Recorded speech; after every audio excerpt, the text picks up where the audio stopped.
ചെറിയ surprise set ചെയ്തിട്ടുണ്ട്. അപ്പോൾ അത് എന്താണ് ഗസ്സസ് ഉണ്ടോ? ചെറുതായിട്ട് ചെറുതായിട്ട് മാത്രം തരരുത് എനിക്ക്. ഡയറ്റ് ആണോ? ഞാൻ കീറ്റോജനിക് ഡയറ്റിലാണ്. ചെറിയൊരു ഇൻറ്റ്യൂഷൻ തോന്നി പായസം എവിടെയോ. Actually, what is God according to you? God is life. നമ്മുടെ ജീവിതമാണ് നമ്മുടെ ജീവിതമല്ല, ജീവിതമാണ് ജീവനാണ് ദൈവം. ഒരാളുടെ ജീവൻ എനിക്ക് ഒരാളുടെ ജീവനല്ല, വെറുതെ ജീവൻ. ഏതൊരു ജീവന്റെയും ജീവൻ എന്താണത്? എനിക്ക് അന്ന ഒരു നല്ല വ്യക്തിയാണെന്ന് വിശ്വസിക്കാനല്ലേ പറ്റുള്ളൂ. ഞാൻ നല്ല വ്യക്തിയാണ്, അത് അന്നൊക്കെ അറിയുള്ളൂ. ചെറുതായിട്ട് അവർക്കൊന്ന് വിഷമമായാൽ പോലും എനിക്ക് ഡിപ്രഷൻ ആണെന്ന് പറയുന്ന ഒരു പ്രവണതയിലേക്ക് പോയിട്ടുണ്ട്. പലപ്പോഴും ഡിപ്രഷന് ഒരു സങ്കടകരമായിട്ടുള്ള ഒരു കാരണം പറയാനില്ല എന്നുള്ളതാണ്. ഡിപ്രഷനിൽ പലപ്പോഴും what is the reason for the sadness എന്ന് പുറത്ത് വെളിയുന്ന ഒരു എൻവയറമെൻറ്റിൽ നിന്ന് ഇല്ല. ഒരു വ്യക്തി മരിച്ചു, അവർ മരിച്ചതിൻ്റെ 5 വർഷം കഴിഞ്ഞിട്ടും നിങ്ങൾക്ക് ആ സങ്കടത്തിൽ നിന്ന് പുറത്തിറങ്ങാൻ പറ്റുന്നില്ലെങ്കിൽ that is most probably going towards depression. നമ്മൾ എന്ത് ചെയ്യുമ്പോഴും give respect and take respect always. ഒരുപാട് സ്നേഹിച്ച് കല്യാണം കഴിച്ച് പിന്നെ ആ കല്യാണം ആ വിവാഹം പിന്നെ മുന്നോട്ട് പോകുന്നില്ല എന്നുണ്ടെങ്കിൽ അതിലൊരു ആഘോഷത്തിൻ്റെ കാര്യം ഞാൻ കാണുന്നില്ല. ഇപ്പം നമുക്കൊരു വർഷത്തിൽ 365 ഡേയ്സ് ഉണ്ടാവും. ആ 365 ഡേയ്സ് നമുക്ക് വേറെ വേറെ രീതിയിലായിരിക്കും. ചില ഡേയ്സ് ഭയങ്കര സ്പെഷ്യൽ ആയിരിക്കും, ചില ഡേയ്സ് നമ്മൾ ഓർക്കാനേ ആഗ്രഹിക്കാത്തതുണ്ടാവും. അങ്ങനെ ഭയങ്കര സ്പെഷ്യൽ ആയിട്ടുള്ള ഒരു ഡേ ഏതായിരിക്കും? നമ്മുടെ എല്ലാവരുടെയും ലൈഫിലെ പോലെ തന്നെ സ്പെഷ്യൽ ഡേയ്സ് എന്ന് പറഞ്ഞാൽ നമ്മുടെ ബർത്ത്ഡേയ്സ്, നമ്മുടെ വേണ്ടപ്പെട്ടവരുടെ ബർത്ത്ഡേയ്സ്, കുറച്ച് സെലിബ്രേറ്ററി ഇവൻറ്റ്സ്. ഇപ്പോൾ ഈ ഓണം നമ്മൾ അതിനൊരു സ്പെഷ്യൽ ഡേ ആക്കി എടുക്കും. ബിക്കോസ് ഓണമാണ്, അപ്പോൾ എല്ലാ ഫാമിലി മെമ്പേഴ്സ് എല്ലാവരും ഗ്യാദർ ചെയ്യണം. അപ്പോൾ ഓരോ എക്സ്ക്യൂസസ് ആണ് ഞാൻ കാണുന്നത്. ഓണമായാലും വിഷു ആയാലും ക്രിസ്മസ് ആയാലും ബക്രീദ് ആയാലും എല്ലാം ഒരു എക്സ്ക്യൂസ് ടു ഗെറ്റ് ടുഗെദർ ആണ് അല്ലേ. അപ്പോൾ ഉടുത്തൊരുങ്ങി നടക്കാനും നമുക്ക് ഇന്ന് ഓണം ഡ്രസ്സ് ഇടാം എന്നൊക്കെ പറയുന്ന നമ്മളെല്ലാത്തിനും സ്പെഷ്യൽ ആക്കുകയാണ്. നമുക്ക് ആ ഒരു സ്പെഷ്യൽ സെലിബ്രേഷൻ താല്പര്യമുള്ളത് കൊണ്ടാണ്. സോ ഡെഫിനറ്റ്ലി ഇപ്പോൾ വെഡ്ഡിങ് ഡേ എല്ലാവർക്കും സ്പെഷ്യലാണ്. അപ്പോൾ നമ്മൾ എല്ലാ ഡേനെ പറ്റാവുന്ന അത്രയും സ്പെഷ്യലാക്കാൻ ശ്രമിക്കുന്നതാണ് അതിൻ്റെ ഭംഗി എന്നാണ് എൻ്റെ ഒരു കാഴ്ചപ്പാട്. അപ്പം ഞാനൊരു ഡെയിലി ജേർണലൊക്കെ വെക്കുന്ന ആളാണ്. ബിക്കോസ് ഡെയിലി ജേർണൽ ചെയ്ത് തുടങ്ങുമ്പോൾ നമുക്ക് നമ്മുടെ ലൈഫിന് എല്ലാ ഡേ നമ്മൾ എന്തെങ്കിലും അതിലൊരു വാല്യൂ കണ്ടെത്തുകയാണ്. So I think that is A better method. എന്തെങ്കിലും ഒരു ബ്യൂട്ടിഫുൾ മൊമെന്റ്. അതെ, എന്തെങ്കിലും ഒരു ബ്യൂട്ടിഫുൾ മൊമെന്റ്, നമുക്ക് ഗ്രേറ്റ്ഫുൾ ആയിട്ട് ഉള്ളൊരു മൊമെന്റ്, നമുക്ക് സന്തോഷം തന്നൊരു മൊമെന്റ്, അല്ലെങ്കിൽ നമ്മളൊരു പാഠം പഠിച്ചൊരു മൊമെന്റ്, എന്താണെങ്കിലും എല്ലാ ദിവസത്തിനെ സെലിബ്രേറ്റ് ചെയ്യാനുള്ള ഒരു ടെൻഡൻസി കൂട്ടാനാണ് എനിക്കിഷ്ടം. അല്ലെങ്കിൽ നമ്മൾ എല്ലാത്തിനും പോസ്റ്റ്പോൺ ചെയ്ത് ഇനി ബർത്ത്ഡേ വരട്ടെ എന്ന് പറഞ്ഞിരിക്കേണ്ട കാര്യമില്ല. ആ ഒരു മൊമെന്റ് സെലിബ്രേറ്റ് മൊമെന്റ്. ഓക്കെ, ഇപ്പം നമ്മൾ നോക്കുകയാണെങ്കിൽ ഈ ഇടയ്ക്ക് ഒരു നടി പറഞ്ഞിട്ടുണ്ടായിരുന്നു ഡിപ്രഷനെ പറ്റി വളരെ മോശമായിട്ടാണ് പറഞ്ഞിട്ടുണ്ടായത്. സോ ആസ് എൻ ഓത്തർ എങ്ങനെയാണ് ഡിപ്രഷനെ നോക്കി കാണുന്നത്? എനിക്ക് പറഞ്ഞ നടി ആരാണെന്നോ അവരെന്താ പറഞ്ഞതെന്നോ അറിയില്ല കേട്ടോ. അപ്പോൾ എനിക്ക് ആ സെക്ഷൻ എനിക്ക് മനസ്സിലായിട്ടില്ല. സോ അതല്ലാതെ ഡിപ്രഷൻ എന്ന് പറയുന്ന വാക്ക് ആസ് സൈക്കോളജിയുടെ പോയിന്റ് ഓഫ് വ്യൂ എന്ന് പറയുകയാണെങ്കിൽ അത് വളരെ വളരെ സീരിയസ് ആയിട്ടുള്ളൊരു ഇൽനെസ്സാണ്. അത് ഈ പറഞ്ഞ ഒരു സ്പെക്ട്രമിൽ ഉള്ളതാണ്. അപ്പം മൈൽഡ് മുതൽ വളരെ ഡെബിലിറ്റേറ്റിംഗ് ആയിട്ടുള്ള ലെവൽ വരെ ഡിപ്രഷൻ ഉണ്ടാവാം.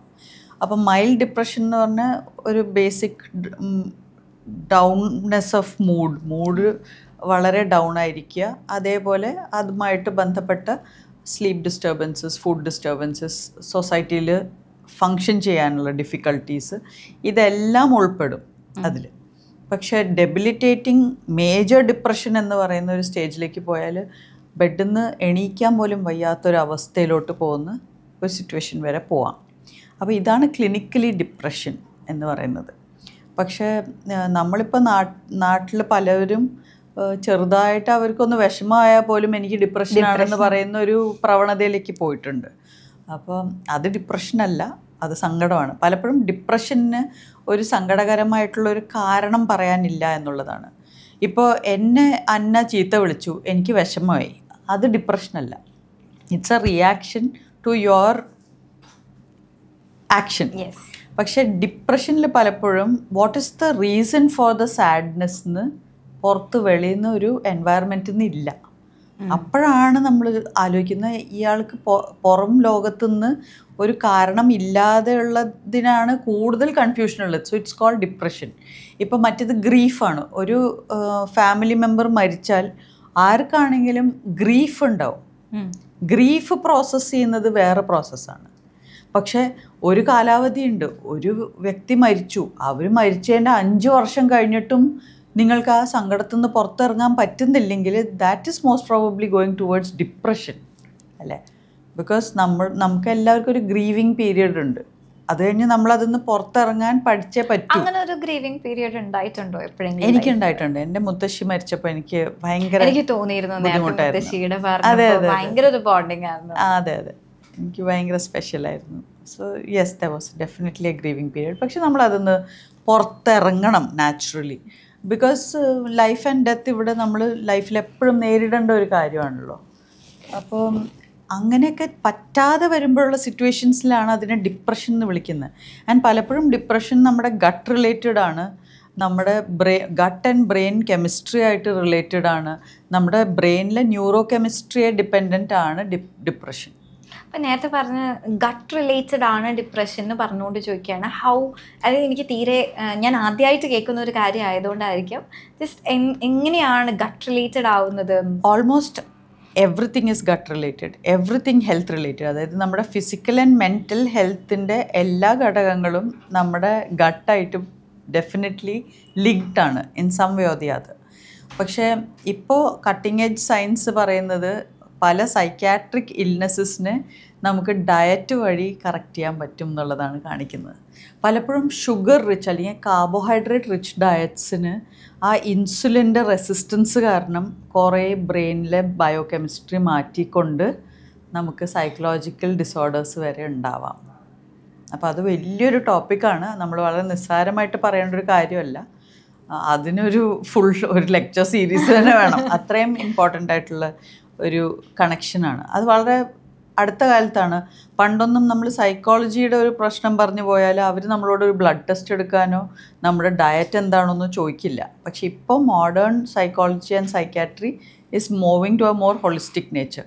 അതായത് ഒരു വ്യക്തിയുടെ തലച്ചോറും അവരുടെ ബാക്കി ബോഡിയും കണക്റ്റഡ് അല്ലേ, അവരുടെ മൈൻഡും അവരുടെ ബോഡിയും കണക്റ്റഡ് അല്ലേ. അപ്പോൾ ഒന്നിനെ നമുക്ക് അത്ര മാറ്റി നിർത്തിക്കൊണ്ട് ഇത് മാത്രം എന്ന് പറഞ്ഞാൽ നോക്കാൻ പറ്റില്ല. എല്ലാം കണക്റ്റഡ് ആണ്. ഇപ്പോൾ അതേപോലെ തന്നെ എടുത്ത് നോക്കുകയാണെങ്കിൽ ഡിഗ്രി UG കോഴ്സ് ചെയ്തിരുന്നത് സൈക്കോളജിയിലാണ്. അതെ. അപ്പോൾ സൈക്കോളജി എപ്പോഴെങ്കിലും ഹെൽപ്പ് ചെയ്തിട്ടുണ്ടോ ഇതേപോലെയുള്ള ബുക്സ് എഴുതാൻ വേണ്ടിയിട്ട്? തീർച്ചയായും സൈക്കോളജി എൻ്റെ ലൈഫിൻ്റെയും എൻ്റെ പേഴ്സണാലിറ്റിയുടെ ഒരു ഭാഗമാണ്. ബിക്കോസ് ഞാൻ ഡിഗ്രിക്ക് സൈക്കോളജിയാണ് പഠിച്ചത്. അത് കഴിഞ്ഞ് പോസ്റ്റ് ഗ്രാജുവേഷൻ ക്ലിനിക്കൽ സൈക്കോളജിയിലാണ് ചെയ്തത്. അപ്പോൾ എൻ്റെ ലൈഫിൽ 5 വർഷം സൈക്കോളജി പഠനത്തിൽ സ്പെൻഡ് ചെയ്തതുകൊണ്ട് അതും നമ്മുടെ ഏറ്റവും formative years degree and post graduation ആ സബ്ജക്റ്റിലായതുകൊണ്ട് എൻ്റെ ചിന്താഗതിയും എൻ്റെ കാഴ്ചപ്പാടുകളെയൊക്കെ സൈക്കോളജി വളരെയധികം സ്വാധീനിച്ചിട്ടുണ്ട്. അതെൻ്റെ ആക്ടിങ്ങിനെ സ്വാധീനിച്ചിട്ടുണ്ട്, എൻ്റെ റൈറ്റിങ്ങിനെ സ്വാധീനിച്ചിട്ടുണ്ട്. ഞാൻ വായിക്കുന്ന കാര്യങ്ങൾ പോലും അതുമായിട്ട് ബന്ധപ്പെട്ടതാണ്. എപ്പോഴും cutting edge research in psychology അന്വേഷിച്ചുകൊണ്ടിരിക്കുന്ന ഒരാൾ തന്നെയാണ്. ഒന്നുകൂടി നമ്മൾ മൂവീസിലേക്ക് വരികയാണെങ്കിൽ ഏറ്റവും ഇഷ്ടപ്പെട്ട ഒരു റോൾ ഏതായിരുന്നു ചെയ്തതിൽ? ഏറ്റവും പിക്ക് വൺ. എനിക്ക് കാണാൻ വീണ്ടും കാണാൻ ഭയങ്കര ഇഷ്ടമുള്ള ഒരു പടം എന്നാലും എൻ്റെ അളിയാണ്. ബിക്കോസ് അതിൽ ഞാനൊരു കോമഡി കഥാപാത്രമാണ് ചെയ്തിരിക്കുന്നത്. ഞാൻ തന്നെ അതെങ്ങനെ ചെയ്തു എന്നുള്ളത് എനിക്ക് വളരെ വ്യക്തമല്ല. അത് ആ ക്യാരക്ടറായി മാറുകയും ആ ഒരു കണ്ടിന്യൂസ് ഫ്ലോ ഓഫ് ഷൂട്ടിങ്ങിൽ വന്നുപോയ കുറേ കാര്യങ്ങളുണ്ട്. അപ്പോൾ അതൊരു ഫ്ലോ സ്റ്റേറ്റിലുള്ള ഒരു പെർഫോമൻസ് ആണ്. എനിക്ക് സൈക്കോളജി എപ്പോഴെങ്കിലും ആക്ടിങ്ങിൽ ഹെൽപ്പ് ചെയ്തിട്ടുണ്ടോ? എല്ലാത്തിലും എല്ലാ കാര്യത്തിലും ഹെൽപ്പ് ചെയ്തിട്ടുണ്ട്. അത് ഇന്ന രീതിയിൽ നിന്ന് പ്രത്യേകിച്ച് എടുത്ത് പറയാൻ പറ്റില്ലെങ്കിലും ഞാൻ ചെയ്യുന്നതും പറയുന്നതും ആയ എന്നെ എല്ലാ രീതിയിലും സ്വാധീനിച്ചിട്ടുണ്ട്. അപ്പോൾ ഓട്ടോമാറ്റിക്കലി ഞാൻ ചെയ്യുന്ന എല്ലാ കാര്യത്തിലും അത് സ്വാധീനിച്ചിട്ടുണ്ട്. ഈവൻ ആൾക്കാരായിട്ട് ഇടപഴകുന്നതോ ഒരു വ്യക്തിയെ കണ്ട് മനസ്സിലാക്കാനുള്ള കപ്പാസിറ്റിയിലാണെങ്കിലോ എല്ലാത്തിനും സൈക്കോളജി ഹെൽപ്പ് ചെയ്തിട്ടുണ്ട്. ഇനി വരാൻ പോകുന്ന പടങ്ങൾ കുറേ നല്ല ഇൻട്രസ്റ്റിംഗ് പടങ്ങൾ വരാനുണ്ട്. ഞാൻ ചോദിക്കാനിരിക്കുകയായിരുന്നു ന്യൂ പ്രോജക്റ്റ്. അപ്പോൾ അതിലും എനിക്ക് ഈ പറഞ്ഞ പോലെ വളരെ ഇഷ്ടപ്പെട്ട ക്യാരക്ടേഴ്സ് വരുന്നുണ്ട്. ഒന്നിപ്പോൾ ഭൗമ എന്ന് പറഞ്ഞ പടം ഇപ്പോൾ ഫസ്റ്റ് ലുക്ക് പോസ്റ്റേഴ്സൊക്കെ ഒന്ന് റിലീസായിട്ടുണ്ട്. സെപ്റ്റംബറിലായിരിക്കും പടത്തിൻ്റെ റിലീസ്. അതേപോലെ പോര്, പിന്നെ വീണ്ടും വളരെ ഇൻട്രസ്റ്റിംഗ് ആയിട്ടുള്ളൊരു പടമാണ് രതീഷ് വേഗ ഡയറക്റ്റ് ചെയ്യുന്ന ഓപ്പറേഷൻ ത്രാൾ. അപ്പം ധനുഷ് കോടിയിലേക്ക് എന്ന് പറഞ്ഞൊരു പടം. അപ്പം ഇങ്ങനെ കുറേ ഫിലിംസ് വരാനുണ്ട്. എൻ്റെ പേഴ്സണൽ ഫേവറേറ്റ് എന്ന് പറയുമ്പോൾ വിക്രമാദിത്യൻ്റെ അമ്മയാണ്. അത് ഭയങ്കര ഒരു മോട്ടിവേഷൻ തരുന്ന ഒരു മൂവിയാണ്. അതേപോലെ തന്നെ അത് പ്രൊട്രേ ചെയ്തിട്ടുണ്ട്. ഒരു അമ്മയുടെ അതേ എല്ലാം ഉൾക്കൊണ്ടുകൊണ്ട് ആ ക്യാരക്ടർ അതേപോലെ ചെയ്തിട്ടുണ്ട്. എനിക്ക് ആ സമയത്തൊക്കെ ഞാൻ ആങ്കർ അല്ല, പക്ഷെ എനിക്കൊരു ചാൻസ് ആങ്കർ ആവണം എന്നുള്ള ആഗ്രഹമുള്ളതുകൊണ്ട് ഞാൻ വിചാരിച്ചിട്ടുണ്ട്, അയ്യോ ലെനിൻ ഇന്റർവ്യൂ എടുക്കുകയാണെങ്കിൽ ഇത് ചോദിക്കണം. ആ ഒരു സ്ക്രിപ്റ്റ് എങ്ങനെയായിരുന്നു? എനിക്ക് വിക്രമാദിത്യനിലെ എൻ്റെ ഹൈലൈറ്റ് ലാൽ ജോസ് സാറിൻ്റെ രണ്ടാം ഭാവത്തിൽ ഹീറോയിനായിട്ട് അഭിനയിച്ചതിന് ശേഷം ഏകദേശം ഒരു 14 yearsന് ശേഷമാണെന്ന് തോന്നുന്നു വിക്രമാദിത്യൻ ചെയ്തത്. അപ്പോൾ എനിക്ക് അതായിരുന്നു ഹൈലൈറ്റ്. ലാൽ ജോസ് സാറിൻ്റെ കൂടെ വീണ്ടും വർക്ക് ചെയ്യുന്നു. പിന്നെ ദുൽഖറിൻ്റെ അമ്മയായിട്ട് എനിക്ക് തോന്നുന്നു അതാണ് ആദ്യത്തെ ബിഗ് അമ്മ വേഷം എൻ്റെ ക്യാരക്ടറിൽ. എനിക്ക് കുറേ അമ്മ വേഷങ്ങൾ അതിന് ശേഷം വന്നു. അപ്പോൾ അത് ഞാൻ ചെയ്തിരുന്നത് ആക്ച്വലി വളരെ യങ്ങർ ഏജ് ആയിരുന്നു അന്ന്. ഞാൻ ഏർലി 30s. ഞാനത് ആലോചിച്ചിട്ടുണ്ട്. കാരണം DQന്റെ അമ്മയായിട്ട് അഭിനയിക്കുക എന്ന് പറയുമ്പം കുഞ്ഞു കുട്ടിയുടെ അമ്മയായിട്ടല്ല, വലിയൊരു ആളുടെ അമ്മയായിട്ടാണ് അതിനകത്ത് അഭിനയിക്കുന്നത്. I was only I think 33 or 34 ആ ക്യാരക്ടർ ചെയ്യും. മേക്കപ്പ് ആർട്ടിസ്റ്റ് ഒരുപാട് ബുദ്ധിമുട്ടി കാണും. ഇല്ല, നമ്മൾ ഒരുപാട് ഏജ് ഫീൽ ചെയ്യിച്ചിട്ടില്ല. ബിക്കോസ് ആ പടത്തിൽ വളരെ യങ് ആയിട്ടുള്ള ഏജ് മുതൽ കാണിക്കുന്നുണ്ടല്ലോ, പെണ്ണ് കാണൽ മുതലൊക്കെ കാണിക്കുന്നുണ്ട്. വളരെ സട്ടിലായിട്ടുള്ള ചേഞ്ചസാണ് വരുത്തിച്ചത്. ഞാൻ തന്നെയാണ് എൻ്റെ മേക്കപ്പ് യൂഷ്വലി ചെയ്യുന്നത് സിനിമയ്ക്ക്. അൺലെസ് ഇപ്പോൾ വളരെ ഇപ്പോൾ എന്നും നിൻ്റെ മൊയ്തീനിലൊക്കെ ഉള്ള അത്രയും ട്രാൻസ്ഫോർമേഷനും അല്ലെങ്കിൽ വലിയ വൂൺസും പ്രോസ്തറ്റിക്സ് ഒക്കെ വരുമ്പോഴാണ് യൂഷ്വലി മേക്കപ്പ് ആർട്ടിസ്റ്റ് ഇൻവോൾവ് ആവുന്നത്. അല്ലെങ്കിൽ എനിക്ക് ആ സട്ടിൽ ചേഞ്ചസ് വരുത്താൻ ഇഷ്ടമാണ്. സ്വന്തമായിട്ടാണ് മേക്കപ്പ് ചെയ്യുക കുറേയൊക്കെ, മിക്കപ്പോഴും. അപ്പം നമ്മൾ ഈ ഓണം സ്പെഷ്യൽ ഇൻ്റർവ്യൂ ആയതുകൊണ്ട് നമ്മളൊരു ചെറിയ സർപ്രൈസ് സെറ്റ് ചെയ്തിട്ടുണ്ട്. അപ്പോൾ അത് എന്താണ് ഗെസ്സസ് ഉണ്ടോ? ചെറുതായിട്ട് പായസം മാത്രം തരരുത് എനിക്ക്. ഡയറ്റാണോ? ഞാൻ കീറ്റോജനിക് ഡയറ്റിലാണ്. ഞാനിപ്പോൾ എല്ലാ പെരിമെനോപോസൽ സിംറ്റംസിന് വളരെ യൂസ്ഫുൾ ആണ് കീറ്റോജനിക് ഡയറ്റ് എന്ന് പഠിച്ചിട്ടുള്ളതുകൊണ്ട്. അത് പക്ഷേ എല്ലാവരും അവരുടേതായ ഡോക്ടേഴ്സും എല്ലാവരുമായിട്ട് കൺസൾട്ട് ചെയ്ത് വേണം ചെയ്യാൻ. വളരെ ഡ്രാസ്റ്റിക് ആയിട്ടുള്ളൊരു extreme low carb no sugar ഡയറ്റാണ്. ഓക്കെ. അപ്പോൾ പായസം അല്ലാത്ത എന്തും ഓക്കെയാണ്. അങ്ങനെയാണോ ഈ ക്ലിയർ സ്കിന്നൊക്കെ മെയിൻറ്റെയിൻ ചെയ്തുകൊണ്ട് പോകുന്നത്? ആയിരിക്കാം. ഞാൻ വളരെ ഹെൽത്ത് കോൺഷ്യസ് ആയിട്ടുള്ള ഒരു പേഴ്സൺ ആണ്, അത് വർഷങ്ങളായിട്ട്. ഓക്കെ. അപ്പോൾ വൈകിട്ടേക്ക് നമ്മൾ ആ ഒരു ഗിഫ്റ്റിലേക്ക് പോവാണ്. ഓക്കെ. ഇതിപ്പോൾ ഓണം സ്പെഷ്യൽ ഒരു ഹാമ്പർ ആണ്. Thank you. നമുക്കിത് സ്പോൺസർ ചെയ്തിരിക്കുന്നത് ക്രാഫ്റ്റോപ്പിയ എന്ന് പറഞ്ഞ പാലുശ്ശേരിയിലുള്ള ഒരു ഷോപ്പിൽ നിന്നാണ്. Okay. Very nice box. And it cess, ദൈവമേ, സ്വീറ്റ് ലവ് എന്നാണല്ലോ പറയുന്നത്. സ്വീറ്റ്സ് ആണോ? സ്വീറ്റ്സ് ഉണ്ടെന്ന് തോന്നുന്നു. യെസ്, അൺബോക്സ് ചെയ്യും. Oh my God, this is so pretty. പായസത്തിന്റെ ഒരു പാക്കറ്റ് ചെറിയൊരു ഇൻറ്റ്യൂഷൻ തോന്നി, പായസം എവിടെയോ. ഇത് പക്ഷെ എൻ്റെ വീട്ടിൽ പായസം കഴിക്കുന്ന വേറെ വ്യക്തികളുണ്ട് കേട്ടോ, അവർക്കൊക്കെ കൊടുക്കാം. ഇൻസ്റ്റന്റ് പാലട മിക്സ് ഉണ്ട്. അതായിരിക്കും ഞാൻ പെട്ടെന്ന് ചിന്തിച്ചത് അല്ലേ. Oh, very nice earrings and all that. Thank you so much. Beautiful Onam gift. Thank you and thanks to the sponsors. ഇത് ആക്ച്വലി വൃന്ദ എന്ന് പറഞ്ഞൊരു ചേച്ചിയാണ് ഇത് ഓൺ ചെയ്യുന്നത്. അപ്പം ഞങ്ങൾ ഫ്രണ്ട്സ് ആണ്. അപ്പം എന്നോട് ചോദിച്ചു ആരെയാണ് ഇന്റർവ്യൂ ചെയ്യാൻ പോകുന്നത്, ജസ്റ്റ് ഒരു കാഷ്വൽ ടോക്കിൽ ചോദിച്ചു. അപ്പം ഞാൻ പറഞ്ഞു ലെനേനെയാണ് എന്ന് പറഞ്ഞപ്പോൾ ഡൈ ഹാർട്ട് ഫാൻ ആണെന്ന് പറഞ്ഞ് നിർബന്ധിച്ച് തന്നയച്ചതാണ്. Thank you. It's very very beautiful. Thank you Vrinda. കുറേ സാധനങ്ങളുണ്ട് കേട്ടോ, ഞാൻ എല്ലാം തുറക്കുന്നില്ല. Thanks a lot. എസ്പെഷ്യലി ആർക്കല്ല ഗിഫ്റ്റ്സ് ഇഷ്ടമില്ലാത്തത്, അതും ഇത്രയും ബ്യൂട്ടിഫുള്ളി പാക്കേജ്ഡ്. ബ്യൂട്ടിഫുൾ ആയിട്ടുള്ള ഒരു കുട്ടിയുടെ കയ്യിൽ നിന്ന് ഓണത്തിന് ബ്യൂട്ടിഫുൾ ഗിഫ്റ്റ് കിട്ടി. Thank you. ഓക്കെ. ഇപ്പം നേരത്തെ നമ്മൾ പറഞ്ഞിരുന്നു ഡിപ്രഷൻ, ഒരു ചെറിയ സങ്കടം വരുമ്പോൾ പോലും ഡിപ്രഷനാണെന്ന് കരുതുന്ന ഒരു പ്രവണത കൂടി വരികയാണ്. അതേപോലെ വരുന്ന ഒരു പ്രവണതയാണ് ഡിവോഴ്സുകൾ ആഘോഷിക്കുക എന്നുള്ളത്. പക്ഷേ ലെനയുടെ കാര്യം എടുത്ത് നോക്കുകയാണെങ്കിൽ ആ ഡിവോഴ്സ് ആഘോഷിക്കുക എന്നതിലപ്പുറം വളരെ മെച്ചുവേർഡായിട്ട് ആ ഒരു ഡിസിഷൻ എടുക്കുകയും ആ റിലേഷൻ പിന്നീട് വളരെ ബ്യൂട്ടിഫുൾ ആയിട്ട് കൊണ്ടുപോവുകയാണ് ചെയ്തത്. അപ്പോൾ അതിനുള്ളൊരു പ്രചോദനം എന്തായിരുന്നു? ആ ഒരു റിയലൈസേഷൻ എങ്ങനെയായിരുന്നു? എനിക്കതിൽ അത്രയും പ്രചോദനമോ റിയലൈസേഷനോ ഒന്നും ഉണ്ടെന്ന് എനിക്ക് തോന്നുന്നില്ല. പക്ഷെ ഇതിലൊരു ഫൗണ്ടേഷണൽ കാര്യം റെസ്പെക്റ്റാണ്. നമ്മൾ എന്ത് ചെയ്യുമ്പോഴും give respect and take respect always for all things. അതായത് നമ്മൾ ഡിസ്റെസ്പെക്റ്റ് അക്സെപ്റ്റും ചെയ്യരുത്, നമ്മൾ ആരെയും ഡിസ്റെസ്പെക്റ്റ് ചെയ്യാനും പാടില്ല എന്നുള്ളൊരു കാഴ്ചപ്പാടുള്ളത് കൊണ്ടാണത്. So just because your marriage is not working out does not mean that you should disrespect or create a very negative experience. അത് പാടില്ല എന്നുള്ളതാണ് ബേസിക് ഒരു അണ്ടർസ്റ്റാൻഡിങ്. അപ്പം ഒരു മാരേജ് അവസാനിക്കാൻ അതൊരു തകർച്ചയോ അതൊരു ഫെയിലിയറായിട്ടോ കാണേണ്ട കാര്യമില്ല. പലപ്പോഴും എൻ്റെ കാഴ്ചപ്പാടിൽ റിലേഷൻഷിപ്സ് ഞാൻ നേരത്തെ പറഞ്ഞ പോലെ നമുക്ക് നമ്മളെക്കുറിച്ച് പഠിക്കാനും എങ്ങനെ നന്നായിട്ട് റിലേറ്റ് ചെയ്യണം എന്ന് പഠിക്കാനുള്ള അവസരങ്ങളാണ്. അപ്പോൾ ഓരോ റിലേഷൻഷിപ്പിനും അതിൻ്റേതായ കാലാവധിയുണ്ട്, അതിൻ്റേതായ ഒരു വ്യക്തികൾ തമ്മിലൊരു കമ്മ്യൂണിക്കേഷൻ്റെ സമയമുണ്ട്. ഒരു പോയിന്റ് കഴിയുമ്പോൾ ചിലപ്പോൾ വ്യക്തികൾ തന്നെ ഭയങ്കര ഡിഫറെൻ്റ് ആയിട്ട് വളരുകയും മാറുകയും ചെയ്യും. അപ്പോൾ തമ്മിലത് യോജിച്ച് പോകാൻ പറ്റാത്ത പോലെ വന്നാൽ നമ്മൾ വളരെ റെസ്പെക്റ്റ്ഫുള്ളി അവിടെ നിന്ന് ആ റിലേഷൻഷിപ്പിന് എൻഡ് ചെയ്യണം എന്നാണ്.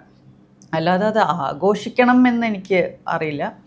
ഐ ഡോണ്ട് തിങ്ക് നമ്മൾ ജെന്യുവൻലി ഒരുപാട് സ്നേഹിച്ച് കല്യാണം കഴിച്ച് പിന്നെ ആ വിവാഹം പിന്നെ മുന്നോട്ട് പോകുന്നില്ല എന്നുണ്ടെങ്കിൽ അതിലൊരു ആഘോഷത്തിൻ്റെ കാര്യം ഞാൻ കാണുന്നില്ല. But I definitely think that it should be very respectful. And അങ്ങനെ ചെയ്താൽ അഫ്കോഴ്സ് അത് കഴിഞ്ഞിട്ടും ആ വ്യക്തിയായിട്ട് നമ്മൾ വളരെ നല്ല ടേംസിലായിരിക്കും ഈ ലോകത്ത് സ്പെൻഡ് ചെയ്യാൻ പറ്റുന്നത്. നമ്മൾ വല്ലപ്പോഴൊക്കെ കാണുമ്പോഴൊക്കെ ഒരു അൺകംഫർട്ടബിൾ ഓർ ബാഡ് ഇമോഷൻ ഇല്ലാതെ ഭയങ്കര രസകരമായിട്ട് ജീവിതം മുന്നോട്ട് പോകും. അതെ. ഇപ്പം നമ്മൾ ലാലേട്ടനെ കണ്ടിട്ടുള്ളത് ഒരു ആക്ടർ എന്നുള്ള രീതിയിൽ മാത്രമാണ്. പക്ഷേ ലെനയ്ക്ക് അതൊരു സ്പിരിച്വൽ ഗുരു ആണ് എന്ന് അറിഞ്ഞപ്പോൾ ആക്ച്വലി എനിക്ക് ഭയങ്കര ഞെട്ടലായിരുന്നു. How was that? ലാലേട്ടൻ ഒരുപാട് രീതിയിൽ നമ്മളെ എല്ലാവരെയും സ്വാധീനിക്കാറുണ്ടെന്നാണ് എനിക്ക് തോന്നിയിട്ടുള്ളത്. അതെ, പ്രേക്ഷകരായാലും കൂടെ വർക്ക് ചെയ്തിട്ടുള്ളവരെ അതിലേറെ. അത് എസ്പെഷ്യലി ലാലേട്ടൻ്റെ പേഴ്സണാലിറ്റിയിലുള്ള ഒരുപാട് ഗുണങ്ങളാണ്. നമുക്ക് പഠിക്കാൻ ഒരുപാടുണ്ട്. എസ്പെഷ്യലി ആക്ടിങ് വൈസ് പഠിക്കാൻ കുറേ ഉണ്ട് ലാലേട്ടൻ്റെ നിന്ന്. എന്നെ സ്പിരിറ്റ് സിനിമയിൽ ആക്ച്വലി ഡയലോഗ്സ് എങ്ങനെ പഠിക്കണം, എങ്ങനെ അത് പ്രസൻറ്റ് ചെയ്യണം എന്നൊക്കെ ഉള്ളൊരു ചെറിയ ടിപ്സൊക്കെ പറഞ്ഞു തന്നു ഞാൻ കഷ്ടപ്പെടുന്നത് കണ്ടിട്ട്. അതേപോലെ പലപ്പോഴും ബുക്സ്, ഞാനൊരു ലൊക്കേഷനിൽ ഭഗവാൻ എന്ന് പറഞ്ഞ പടത്തിൻ്റെ ലൊക്കേഷനിൽ ഒരു ഓഷോ ബുക്ക് വായിച്ചുകൊണ്ടിരിക്കുകയായിരുന്നു, കറേജ് എന്ന് പറഞ്ഞൊരു ബുക്ക്. അപ്പോൾ അത് നോക്കിയിട്ട് പറഞ്ഞു, ഓഷോൻ്റെ പുസ്തകങ്ങളൊക്കെ വായിക്കാറുണ്ടോ? അങ്ങനെയാണെങ്കിൽ why don't you look into Vigyan Bhairav Tantra എന്ന് പറഞ്ഞിട്ട് ലാലേട്ടൻ കണ്ടിന്യൂ ചെയ്തു. പക്ഷെ അത് എന്നെ വളരെയധികം സ്വാധീനിച്ചു. എന്ന് വെച്ചാൽ നമ്മൾ ലാലേട്ടനൊരു കാര്യം പറയുമ്പോൾ നമ്മളത് വളരെ സീരിയസ് ആയിട്ടാണ് എടുക്കുന്നത്. സോ ഞാൻ അങ്ങനെ ആ ബുക്ക് അന്ന് തന്നെ വാങ്ങിച്ച് വായിച്ചു തുടങ്ങി. അപ്പോഴാണ് എനിക്ക് മനസ്സിലായത് ഇത് വലിയൊരു ഗ്രന്ഥമാണ്. 112 മെഡിറ്റേഷൻ ടെക്നീക്സിൻ്റെ ഒരു ബുക്കാണ്. അപ്പോൾ അതെനിക്ക് 2.5 വർഷം എടുത്തു ആ ബുക്ക് ചെയ്യാൻ. സോ ഐ സീ ഹിം ഒരു ഗുരുസ്ഥാനത്താണ് ലാലേട്ടനെ കാണുന്നത്. മെഡിറ്റേഷൻ നമ്മുടെ ലൈഫിലെ ഗ്രോത്തിന് എക്സ്പീരിയൻസും കാര്യങ്ങളും കൂട്ടാൻ വേണ്ടിയിട്ട് ഹെൽപ്പ് ചെയ്യാറുണ്ടോ? തീർച്ചയായും. മെഡിറ്റേഷൻ എന്ന് പറയുന്നത് ഒരു അവസ്ഥയാണ്. മെഡിറ്റേഷൻ ടെക്നിക്സാണ് നമുക്ക് പഠിക്കാൻ പറ്റുന്നത്. എല്ലാവരും ഫൈനലി എത്തിച്ചേരുന്നത് മെഡിറ്റേഷൻ എന്ന് പറയുന്ന ആ അവസ്ഥയിലോട്ടാണ്. ഇറ്റ്സ് എ സ്റ്റേറ്റ് ഓഫ് ഒരു അവസ്ഥ ഓഫ് നോ തോട്ട്.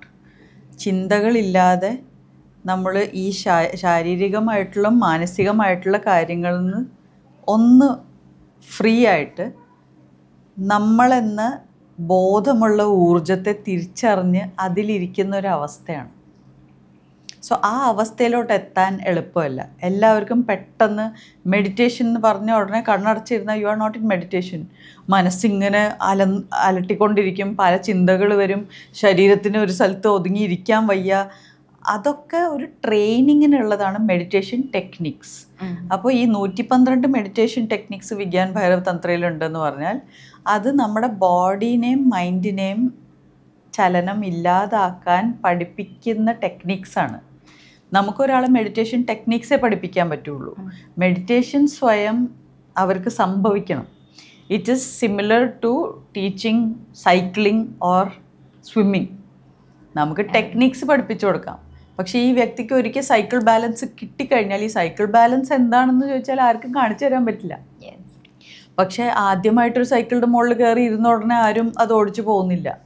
ആരോ കൂടെ ഓടി പിടിച്ച് ആ ബാലൻസിലേക്ക് എത്തിച്ച് ഏതോ ഒരു മൊമെൻറ്റിൽ അത് അങ്ങോട്ട് വരികയാണ്. പിന്നെ അവിടെ നിന്ന് അങ്ങോട്ട് ഒരിക്കലും മറക്കുന്നില്ല. പിന്നെ ഏത് സൈക്കിളിൽ കയറിയാലും ഈ വ്യക്തിക്ക് ബാലൻസ് പോകുന്നില്ല. സൈക്കിൾ ബാലൻസ് എന്ന് പറഞ്ഞ സംഭവം. അതേപോലെ സ്വിമ്മിങ്. ഒരിക്കൽ സ്വിമ്മിങ് പഠിച്ചു കഴിഞ്ഞു, പിന്നെ അവർക്ക് എങ്ങനെ വേണമെങ്കിലും വെള്ളത്തിലേക്ക് പോയാൽ അവർക്ക് പേടിയില്ല, അവർക്ക് സ്വിം ചെയ്യാൻ പറ്റുന്നുണ്ട്. അതേപോലെയാണ് മെഡിറ്റേഷൻ. ടെക്നിക്സ് കുറേ ഉണ്ട്. നമുക്ക് ടെക്നിക്സ് പഠിച്ച് പ്രാക്ടീസ് ചെയ്ത് ഏതോ ഒരു മൊമെൻറ്റിൽ നമുക്ക് മെഡിറ്റേഷനിലേക്ക് പോകാൻ പറ്റി തുടങ്ങും. എന്ന് വെച്ചാൽ ശരീരവും മനസ്സും ചലിക്കാതിരിക്കുന്ന ഒരു അവസ്ഥയിൽ എത്താൻ പറ്റും. So that has to happen, just like cycle balance. It will happen if you practice. ഇപ്പം ആക്ച്വലി റിലീജിയനിൽ വിശ്വസിക്കുന്ന ഒരു വ്യക്തിയാണോ ലെന? ഇല്ല, എനിക്കതിൻ്റെ ആവശ്യമില്ല. ബിക്കോസ് റിലിജ്യനിൽ വിശ്വാസമാണല്ലോ. ദൈവം ഉണ്ടെന്ന് വിശ്വസിക്കുക, ദൈവത്തെ വിശ്വസിക്കുക, ആ റിലിജ്യൻ പറഞ്ഞ കുറേ കാര്യങ്ങളിൽ വിശ്വസിക്കുക. അപ്പോൾ എല്ലാം വിശ്വാസം ബേസ്ഡാണ് religion. Spirituality is knowing what is God. I know God, I know what is God. So actually what is God according to you? God is life. നമ്മുടെ ജീവിതമാണ് നമ്മുടെ ജീവിതമല്ല, ജീവനാണ് ദൈവം. Yes. What is life? What is life? Actually life എന്താണ്? ഒരാളുടെ ജീവൻ. എനിക്ക് ഒരാളുടെ ജീവനല്ല, വെറുതെ ജീവൻ. ഏതൊരു ജീവന്റെയും ജീവൻ എന്താണത്? കണ്ടോ, it's very difficult to say. ഇതേ പ്രശ്നമാണ് എല്ലാവർക്കും ദൈവത്തിനെ കുറിച്ചുള്ളത്. ബിക്കോസ് അവർക്ക് ജീവൻ എന്താണെന്ന് തന്നെ മനസ്സിലായിട്ടില്ല. പക്ഷെ നമുക്കൊക്കെ ജീവനുണ്ട്, എന്നിട്ടും നമുക്കറിയില്ല. നമ്മുടെ ഹാർട്ട് ബീറ്റ് ചെയ്യുന്നുണ്ടോ അതൊരു ഗോഡ്സ് ബ്ലെസ്സിങ് ആണ് എന്നാണ് എനിക്ക് തോന്നാറ്. അതാണ് ഹാർട്ട് ബീറ്റ് ചെയ്യുന്നു, ഗോഡ്സ് ബ്ലെസ്സിങ്. ഒരുപാട് കൺഫ്യൂസിങ് ആയിട്ടുള്ള കാര്യങ്ങൾ വരും. ഞാൻ ഇനിയും ചോദ്യങ്ങൾ ചോദിച്ചാൽ അന്നെ കുടുങ്ങും. പിന്നെ ആ പോർഷനൊക്കെ ഇന്റർവ്യൂവിൽ വേണ്ടാന്ന് വെക്കേണ്ടി വരും. പക്ഷെ ഞാൻ അതിനെപ്പറ്റി അധികം പറയുന്നില്ല. അതിനെപ്പറ്റി ഒരു പുസ്തകം മുഴുവൻ എഴുതി വെച്ചിട്ടുള്ളത് കൊണ്ട് ആ പുസ്തകം വായിച്ചാൽ വളരെ വ്യക്തമായിട്ട് ഉത്തരങ്ങൾ കിട്ടും. അപ്പോൾ അതാണ് പറഞ്ഞു വരുന്നത്. എനിക്ക് വിശ്വാസത്തിൻ്റെ ആവശ്യമില്ല. I know. So spirituality is knowing God, religion is believing in God. So those who don't know God need to believe as a ഒരു എന്തിനാണ് റിലിജിയൻ?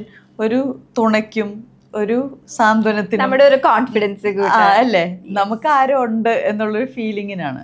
പക്ഷെ സ്പിരിച്വാലിറ്റി അതുപോരാ. എനിക്ക് ദൈവത്തെ നേരിട്ടറിയണം എന്ന ആഗ്രഹമുള്ളവർക്കാണ് സ്പിരിച്വാലിറ്റി. എനിക്ക് ദൈവത്തിൽ വിശ്വസിച്ചാൽ മതി, എനിക്ക് എൻ്റെ പ്രാർത്ഥനകൾ പറഞ്ഞാൽ എനിക്കൊരു സമാധാനം കിട്ടും, എനിക്ക് ദൈവത്തിൽ വിശ്വാസമാണ്, അത് മതി എന്നുള്ളവർക്ക് റിലിജ്യൻ മതി. അപ്പോൾ ഇത് ഓരോ വ്യക്തികളുടെ വ്യക്തിപരമായ ഒരു ചോയ്സാണ്. സോ എനിക്ക് അതിൻ്റെ ആവശ്യമില്ല. എനിക്ക് ദൈവത്തെ അറിയാം, അതുകൊണ്ട് വിശ്വസിക്കേണ്ട കാര്യമില്ല. നമുക്കറിയാവുന്നതിനെ വിശ്വസിക്കണ്ടല്ലോ, നമുക്ക് ഓൾറെഡി അറിയാമല്ലോ. യെസ്. എനിക്ക് അന്ന ഒരു നല്ല വ്യക്തിയാണെന്ന് വിശ്വസിക്കാനല്ലേ പറ്റുള്ളൂ. ഞാൻ നല്ല വ്യക്തിയാണ്, അത് അന്നയ്ക്കേ അറിയുള്ളൂ. ഓക്കെ. ഇപ്പൊ ഈ ഇടയ്ക്ക് ഭയങ്കര വൈറലായ ഒരു ഫോട്ടോഷൂട്ട് ഉണ്ടായിരുന്നു, മഞ്ജു പിള്ളയുടെ മകളുടെ ഫോട്ടോഷൂട്ട്. ഞാനും വിചാരിച്ചു ഫോട്ടോഷൂട്ട് വൈറലായോ, മനസ്സിലായി. അപ്പൊ അത് ഭയങ്കര വിവാദമായി മാറി. ആക്ച്വലി ആ ഒരു ഫോട്ടോഷൂട്ടിനെ കുറച്ച് അത് അവരുടെ, എന്നെ സംബന്ധിച്ചിടത്തോളം അവരുടെ ഒരു ഫ്രീഡമാണ്. വേറെ ആരും അതിനകത്ത് കൈകടത്തേണ്ട ആവശ്യമില്ല. അവരുടെ ഫ്രീഡമാണ് എങ്ങനെ ഡ്രസ്സ് ചെയ്യണം, അത് ഫോട്ടോ പോസ്റ്റ് ചെയ്യണോ വേണ്ടയോ എന്നുള്ളത്. അപ്പോൾ ആക്ച്വലി എന്താണ് ലെനയുടെ അഭിപ്രായം ആ ഒരു ഇഷ്യൂവിനെ സംബന്ധിച്ച്? വളരെ നല്ല കാര്യമായി. ഞാൻ എൻ്റെ ഇങ്ങനത്തെ കാര്യങ്ങളെ കുറിച്ചുള്ള അറിവില്ലായ്മ എക്സ്പ്രസ് ചെയ്യാൻ പറ്റിയ സമയമാണ്. ഞാൻ ആദ്യമായിട്ടാണ് ഈ ടോപ്പിക്കിനെ കുറിച്ച് കേൾക്കുന്നതും. ഞാൻ ആ ഫോട്ടോഷൂട്ട് കണ്ടിട്ടില്ല. നിങ്ങൾ എന്തിനെ പറ്റിയാണ് സംസാരിക്കുന്നതെന്ന് എനിക്ക് ഒരു ഐഡിയ ഇല്ല. എനിക്ക് തോന്നിയത് കൊണ്ടാണ് ഞാൻ കുറച്ച് കൂടുതൽ എക്സ്പ്ലെയിൻ ചെയ്തത്. അത് അവരുടെ എത്ര എക്സ്പ്ലെയിൻ ചെയ്തിട്ടും കാര്യമില്ല, എനിക്ക് ഒരു ഐഡിയ ഇല്ല. എന്തിനെ പറ്റിയാണ് പറയുന്നതെന്ന് ഒരു ഐഡിയ ഇല്ല. അതുകൊണ്ട് എനിക്കൊന്നും അതേപോലെ നമ്മള് പറയാനില്ല. കാണുന്ന ഒരു സംഭവമാണ് ലെനയെ ഒരിക്കലും നമ്മളൊരു അമ്മ അസോസിയേഷന്റെ മീറ്റിംഗിൽ ഞാൻ ഇതുവരെ കണ്ടിട്ടില്ല. ഇഷ്ടം പോലെ ഉണ്ടല്ലോ. ഉണ്ട്. അപ്പൊ അമ്മ അംഗത്വം ഉള്ള ഒരു വ്യക്തിയാണ്. അതെ, പണ്ട് മുതലേ 90s. അപ്പൊ ഇപ്പൊ നടന്നു വരുന്ന വിഷയങ്ങളെ എങ്ങനെ നോക്കി കാണുന്നു? ഞാൻ അതേപോലെ ഇപ്പൊ വലിയ കാര്യമായിട്ട് നോക്കി കാണുന്നില്ല. അല്ലേ, ഞാനുമായിട്ട് nothing to say about it. കുറെ കാര്യങ്ങൾ നടക്കുന്നുണ്ട്, അത് അവരുടെ വഴിക്ക് പോട്ടെ, ഞാൻ അത് നമുക്ക് നോക്കാം. അല്ലെങ്കിൽ തെളിയുന്ന പോലെ ഇത് കണ്ടിന്യൂസ് ആയിട്ട് ചേഞ്ച് സംഭവിച്ചുകൊണ്ടേയിരിക്കും. അപ്പോൾ something is going on. Will see, will wait and watch. Okay, അപ്പോൾ താങ്ക് യു സോ മച്ച്. ഈ ഒരു ഓണം വളരെ കളർഫുൾ ആവട്ടെ എന്ന് ആശംസിക്കുന്നു. അതേപോലെ ഞങ്ങളെ സ്നേഹിക്കുന്നവർക്ക് വേണ്ടിയിട്ട് ഇവിടെ വന്നിരുന്ന് ഞങ്ങളുടെ ഓണം കളർഫുൾ ആക്കിയതിന് ഒരുപാട് thank you. Thank you. Happy Onam.